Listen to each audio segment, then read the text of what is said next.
За ахаад л чүү өнөөдөр үзэх юм байна. Тэгэхээр чүү гэдэг үг салаасаа утга зөндөө ихтэй байгааз.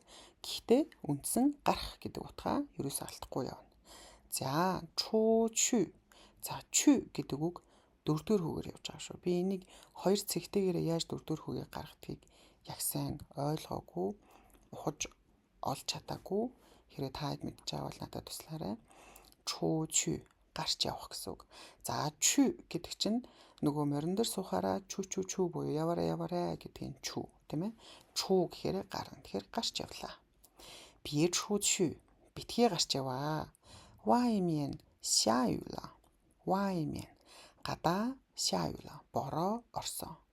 За ся гэдэг нь орох гэд үйл үгээр явж байна. Бороо чинь дээрээсээ доошоо бууж байгаа учраас доошоо гэд ся гэдэг үгээр хэлдэг байна. 外面гэхээр гадна тал буюу гадаа гэсэн үг. Тэгэхээр битгий гарч яваа, гадаа бороо орчлоо. Бороо ороод байна штэ. 别出去，外面下雨了。他出去买了本子和笔. За та тэр эрэхтэй байна. 出去гарч яваад, майла худалдаж авсан, бенз дэвтэр, хö болон би үзэг. 他出去买了本子和笔。我出去买了新包，不错吧? За 我出去买了би гарч яваад худалдаж авсан шин бао. За бао цүнх гэдгийг мэдж байгаа.